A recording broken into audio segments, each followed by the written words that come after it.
At the time, I knew it was towards the end. And I knew from seeing others that I was going downhill slowly.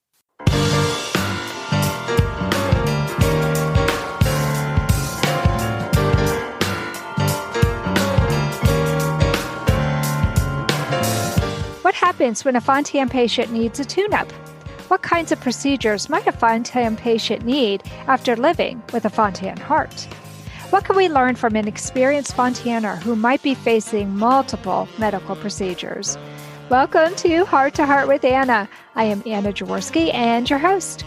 I am also a heart mom to Alexander, who was born with a single-ventricle heart and who is 26 years old, and the reason why I started this podcast. I'm very excited about today's show to feature a special heart warrior. Today's show is entitled Leslie's Big Day, Fontan Revision, Cox-Maze Procedure, and Pacemaker Implantation. Leslie Castro is a 48-year-old former single-ventricle patient from Pennsylvania. She was born with tricuspid atresia, pulmonary stenosis, and multiple other heart defects. And she had the Classic Fontan at the age of 12 in 1985. She is almost 2 years post-transplant. Prior to transplant, Leslie had a very complicated journey with her heart. In just one day, she underwent a Fontan revision, Cox-Maze procedure, and pacemaker implantation. She also experienced arrhythmias and tried a range of medications to control her symptoms. Ultimately, the Fontan revision was unsuccessful, which led to her receiving a transplant from a hepatitis C positive intravenous drug user. Fortunately, today, Leslie's doing very well, and she's here to talk to us about her medical journey. You may remember Leslie from her previous show on the Classic Fontan and the Hepatitis C organ donation show. Welcome back to Heart with Anna, Leslie. I'm happy to be here again. Thank you, Anna. Well, I'm happy to have you back on the program to talk about something that's really complicated and most of us do not want to think about. We don't want to think about having multiple procedures, but I think it's something that's really common. Let's get right into it. You have such a complicated medical history. How old were you when you needed the Fontan revision? At the time I had the Fontan revision in 2005, I was 31 years old and living in Schofield Barracks, Hawaii, as a military spouse. Okay, so you were in Hawaii. Hawaii is not known for doing Fontan revisions. No, it's not. Wow. However, I didn't have the Fontan revision directly in Hawaii. I was offered to have the Fontan revision in Hawaii or have it in a different location of the country. Tell us about some of the warning signs that you noticed that led you to be aware of the fact that something was wrong and you probably needed a Fontan revision. In October 2004, I went to Lucille Packard Children's Hospital for a cardiac cath and ablation because I was feeling tired all the time. Mm-hmm. My extremities were bluish, and my friends, neighbors, and students were noticing these changes, as well as I was having arrhythmias. Mm-hmm. And so after the procedure by Dr. Van Hare, I returned to my room, and in walked Dr. John Lamberti, pediatric cardiac surgeon. Yeah, he's a legend. Okay. Yes. So he explained to me who he was, mm-hmm. and that my heart was completely stopping at 6-second intervals. Oh. Yes. That's scary. It is scary. It felt like my heart was beating from 110, 120 beats to nothing. Yikes. Someone slamming on the brakes and having a gasp of air. Wow. Okay, that's not a good sign. He also explained that I would not be able to have a heart transplant because my heart would not last long enough to be on the transplant list. Oh, wow. Okay, so now things are looking really dire. Correct. And the only option at that point was to have the Fontan revision the Cox-Maze 3 procedure, and the pacemaker implant. Wow. So it was a triple, like a trifecta. You Correct. needed all three things. Correct. Forget about it. Okay. So we needed the pacemaker implantation because even with the Fontan revision, he suspected you would still have some arrhythmias, and the Cox-Maze 3 was to try and stave off as many of those arrhythmias as possible, right? Right. And basically, I was given about 6 months to live, if that. They were 6 months extremely. to live if you didn't have the procedure? If I didn't have the procedure, and if I didn't make it to the scheduled surgery date, it was 6 months or less. Okay. And because of being a military spouse and living in Hawaii, there was some red tape that needed to be done prior to me having the surgery, whether it be in Lucille Packard or Hawaii, or choosing to go to Chicago Memorial Children's Hospital, which is now known as Lurie's Children's Hospital of Chicago. Right. Okay. So you did have a few options, but you said that there might be some red tape with the military that you would have to go through. Was there a fear that maybe all of that red tape might take longer than the 6 months they were thinking you actually had? I was basically a ticking time bomb. They weren't sure if I was going to live the next day, the next hour, the next minute. Dr. Lamberti was like, we can do the surgery here. You can stay here and I'll do the surgery. Or if you want to have it done in Hawaii, I will gladly go to Hawaii and have the surgery there. Oh my gosh. Yes. Wow. Was he your doctor the entire time you were growing up or something? Dr. Lamberti did his residency in Pittsburgh Children's Hospital, I believe, with Dr. Ralph Sievers. And he more than likely knew me as a child, whether it be as a baby. I'm not 100% sure, but he recognized some correlation when I told him that I knew Ralph Sievers. Okay. Well, it sounds to me like he was indicating to you that it would be better to do surgery now rather than putting it off. Correct. However, being very young still, I said, I researched this. I would like to know how many procedures you have done. Because I believe Dr. Konstantin Mavridis, Dr. Carl Backer, and Dr. Barbara Deal did more procedures. And their success rate was a bit better. And he explained to me, yes, if you want to go to Chicago, I'll gladly talk to them. And that's what he did. Wow. You know, I love that. He totally put his own ego aside so that you could have the doctors that you felt you would have the best chance with.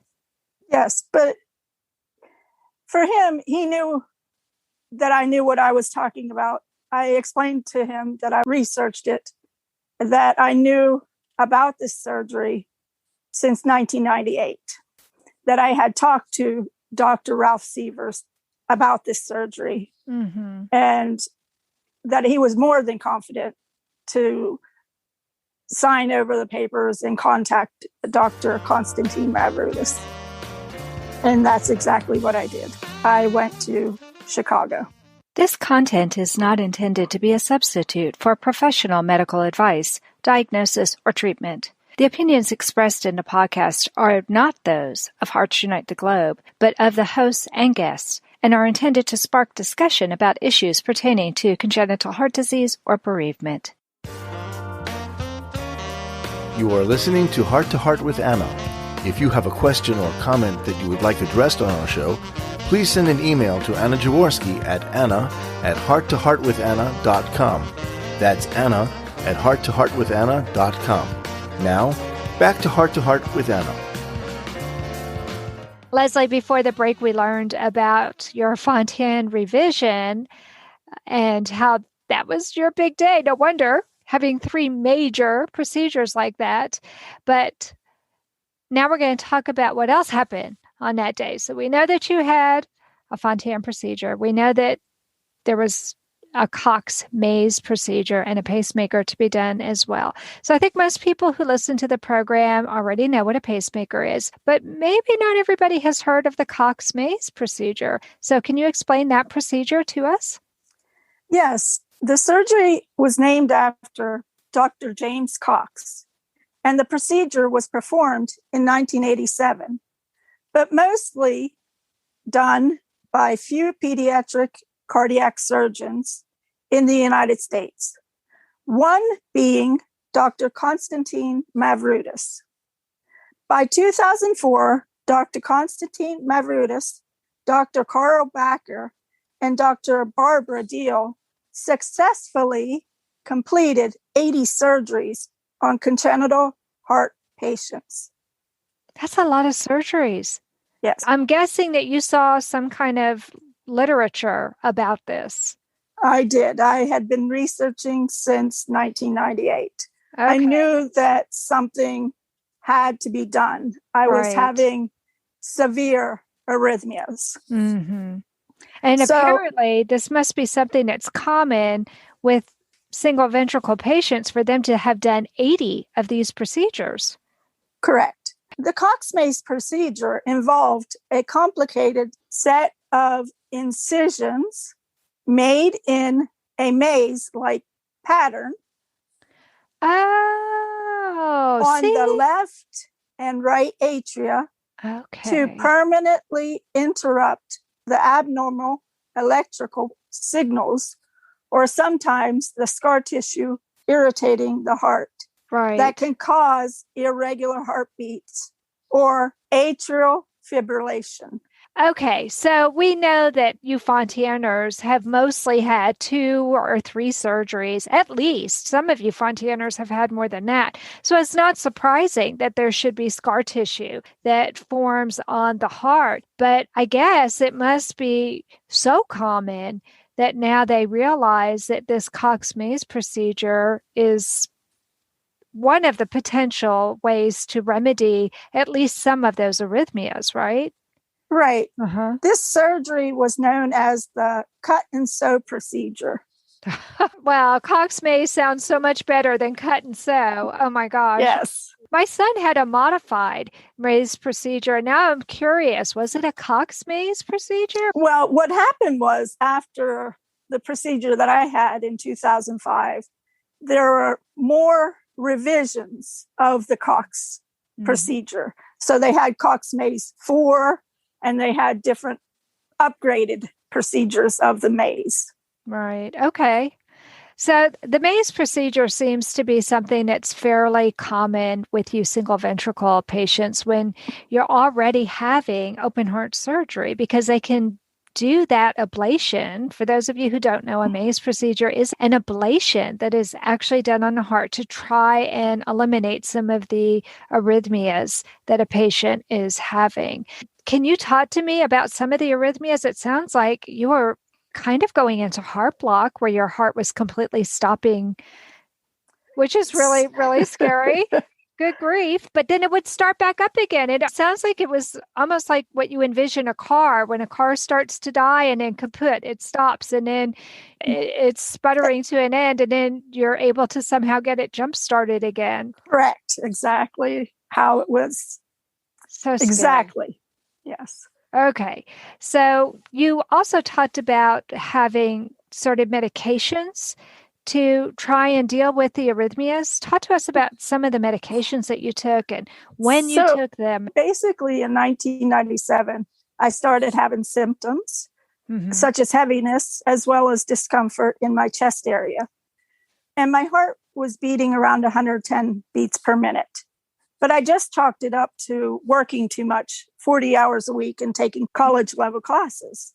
But by January 1998, I was admitted to the Pittsburgh Children's Hospital for arrhythmias.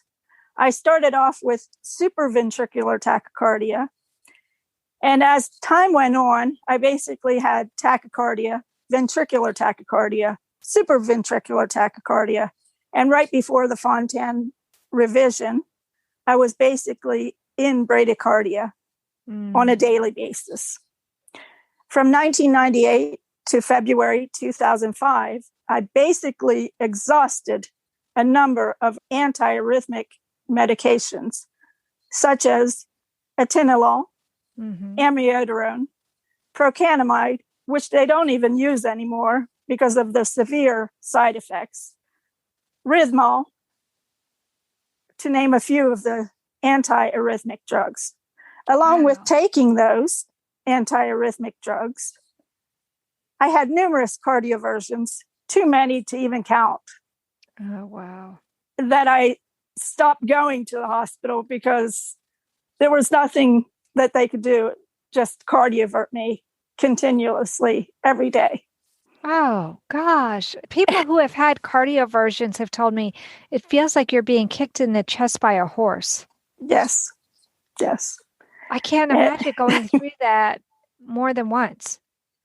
I've had multiple, and some of them very unsuccessful. Oh, and that's heartbreaking. To the point where it almost cost me my life several times. Okay. Wow. Okay. So you were going through all of that from 1998 to 2005, but in 2004, you had a catheterization and an ablation at that time. So even yes, ablation, you still had arrhythmias? I actually had 3 unsuccessful ablations for EP studies.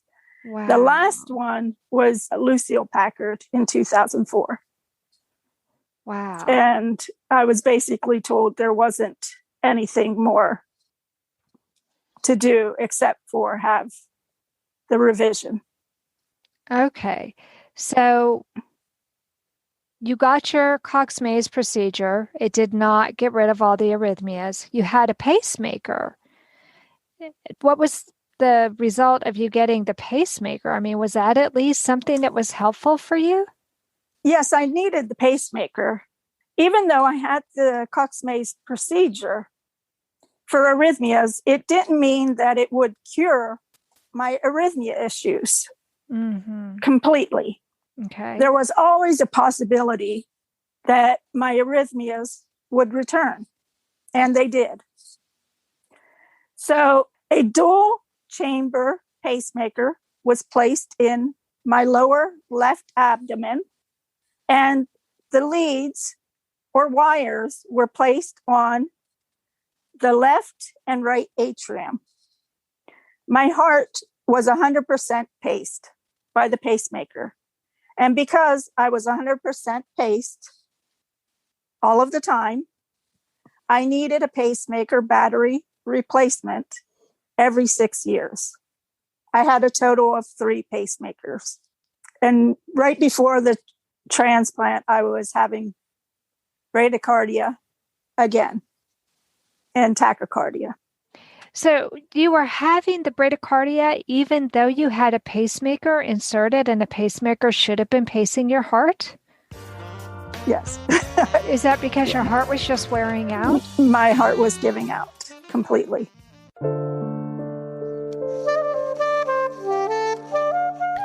Heart to Heart with Anna is a presentation of Hearts Unite the Globe and is part of the Hug Podcast Network. Hearts Unite the Globe is a non-profit organization devoted to providing resources to the congenital heart defect community to uplift, empower, and enrich the lives of our community members. If you would like access to free resources pertaining to the CHD community, please visit our website at www.congenitalheartdefects.com for information about CHD, the hospitals that treat children with CHD, summer camps for CHD survivors, and much, much more. Leslie, we've been on a roller coaster ride with you. Oh my gosh.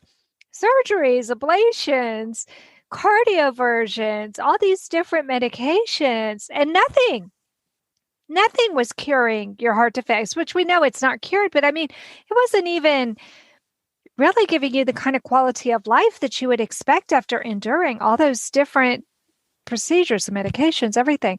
So how long was this constellation of procedures successful in actually keeping you healthy? So basically, the Fontan revision, the Cox-Maze procedure, and the pacemaker implantation lasted only 14 years. Well, that actually is a little better than what I was afraid you were going to tell me. After everything you just said, I was thinking she had better not say it only lasted for a year or two. So 14 years. Okay, so you had... With a few bumps in the road.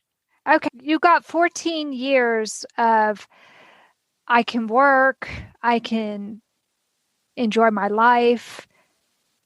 You weren't bedbound. You weren't having severe edema or anything that would prevent you from being able to live a quality life. Is that... To an extent. To an extent. So to speak. Okay. Yes. Okay. So you had the Fontan, you had the Cox-Maze, you got your pacemaker, you're 100% paced.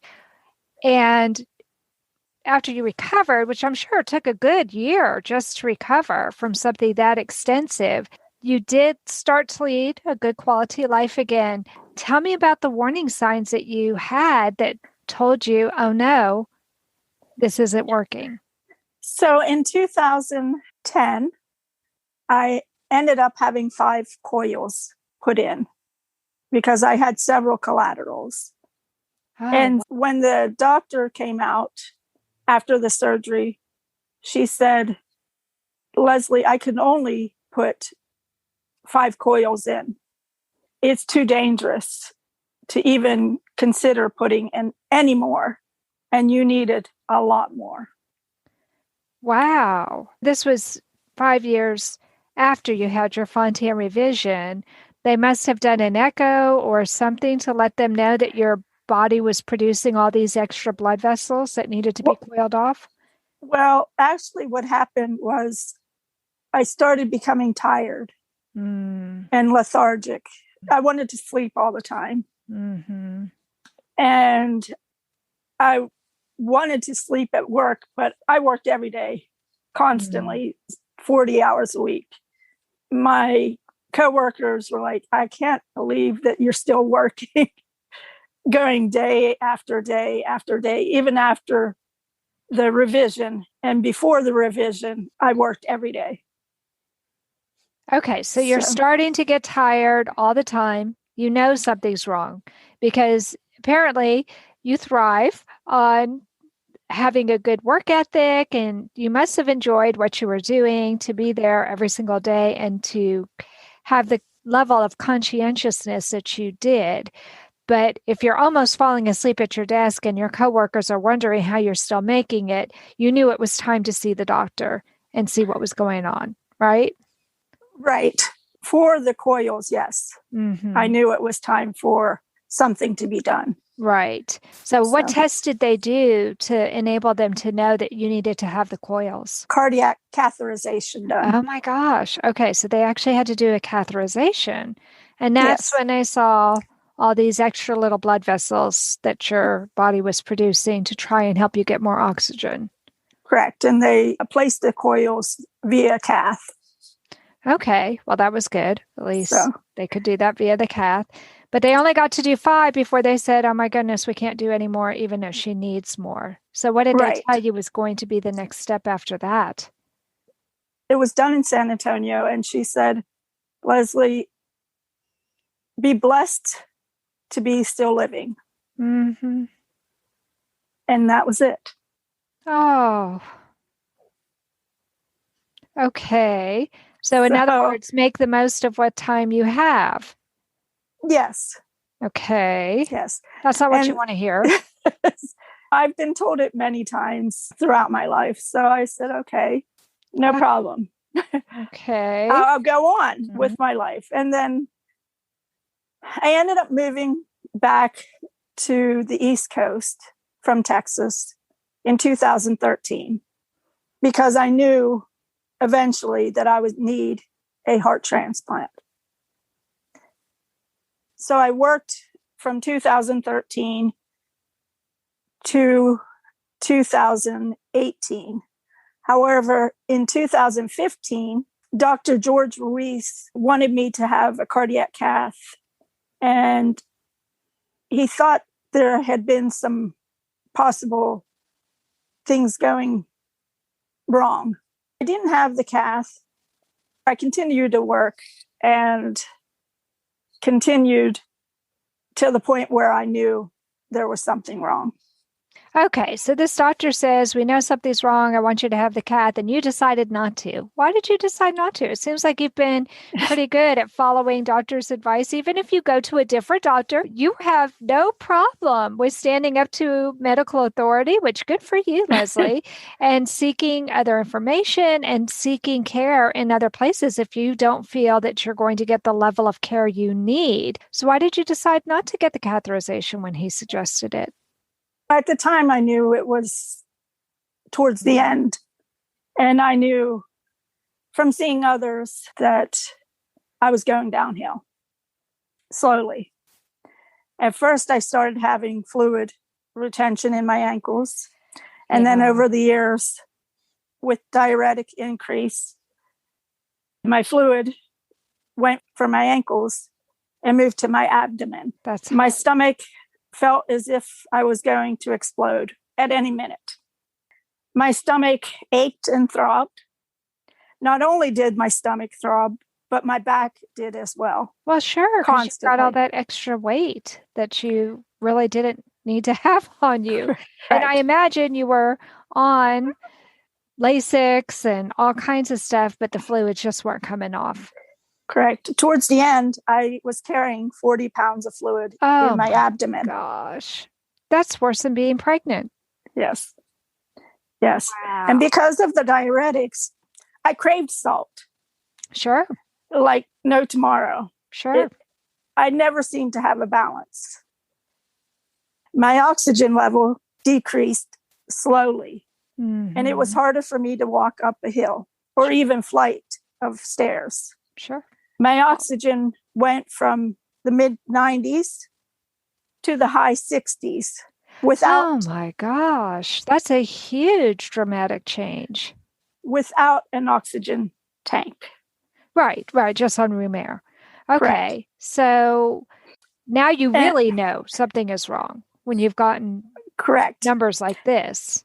And being an educator, I also knew that there were cognitive issues. Okay. My cognitive skills started going as well. For example, in my classroom, instead of telling my students, place your homework on the back table in the basket, it would come out as place your homework on the floor in the basket. Oh, no. Very mild mistakes, but noticeable and reoccurring more frequently. The worse my health declined. And so my students would look at me strange, and they were kindergartners. So I would always come up with an excuse. And I would say, just seeing if you were paying attention to me. And remember, the homework goes on the back table in the basket. So you could hear yourself make the mistake. You could look at their puzzled faces and realize you said something wrong, and you could self-correct. Correct. But it was getting harder. It was getting harder. Okay. I started having mild TIAs. I had syncope. My extremities were bluish, like they were for the Classic Fontan and the Fontan revision. I became lightheaded, dizzy. My appetite decreased. My emotional state was all over the place by now. Sure. Because I knew that I only had one alternative left. And that was transplantation. Oh, my goodness, Leslie. Well, this is scary that she went through so much to have that really big procedure and only get, almost a decade and a half of good time before you knew that you had the transplant. And that was it. That was your last option. Tell us about the kind of advice that you would give to other heart warriors who have traveled a similar path. I've noticed if you have any of these side effects, don't ignore them. Go to the cardiologist, talk to him or her, and let them know. if they don't want to listen to you or if they brush you off, continue to advocate for yourself. Mm-hmm. And if that hospital doesn't work for you, go to a different one. Yeah. And keep going, because I did more than one time, more than one hospital. Even for the revision, I went through hurdles just to get what I needed. And I needed the revision at that time. And when it came to the transplant, I jumped hurdles. And basically, I was downright demanding, bossy, you name it. I was not a person to be around at that point. I was going to get what I wanted. But if that's the way it is for you to get a transplant or to get the next procedure, then so be it. I want you to advocate for yourself in whatever manner to have a successful life so that you are able to spend more time with your family and friends. I guess I was very adventurous and somewhat impulsive. Let's go. Let's do a new surgery. And it helped. Dr. Ralph Sievers said, someone has to be a leader and the others will follow through. Well, absolutely. Somebody has to take a chance so that the doctors can see if this can work. And life is a gamble, but for you guys, it's a gamble almost every day, Leslie. You guys can be on their feet trying to figure out what works and what doesn't work. And just you by yourself have probably been a huge lesson to so many residents and doctors and people who are trying to puzzle this out. Because let's face it, even though they have maybe done 80 of these procedures, that's just a drop in the bucket. There's still so much more that needs to be learned and so many more procedures that have to be done before you can actually overgeneralize, wouldn't you say? Yes. And even today, I still help the transplant team with medications because I have severe allergies. And so by learning from me and letting me teach them, hey, this is not working. It doesn't work for every patient. Mm-hmm. This is what happens. This is what I've seen and experienced. They are more willing to listening. Yeah. Leslie, thanks for coming on the program and sharing your experience with us. Here you are, so many decades later. You're very articulate. You certainly do know how to teach people how to be a good advocate because you've done it yourself for so many years. And I commend you for letting the doctors try some things. It's because of people like you that kids like my son are still here. Because really, you guys are the leaders. You guys are the ones who are letting us know what's possible. And I mean, God bless you. It's not easy. No, it's not easy. But I'm still here. And I'm very thankful for that. I'm blessed. I'm thankful too. I'm thankful and I feel blessed you came on the program. So thank you so much. And friends, I will put links to Leslie's other shows in the show notes so you don't have to hunt around for them just in case you haven't had a chance to hear those too. So thanks, Leslie. I appreciate you coming back on the program. Thank you again. Well, that's all for this week's episode. If you enjoyed this episode of Heart to Heart with Anna, please take a moment and leave a review on whatever platform you use to listen to our show. That will help other people to know what they can expect with Heart to Heart with Anna. And remember, my friends, you are not alone. Thank you again for joining us this week. We hope you have been inspired and empowered to become an advocate for the congenital heart defect community.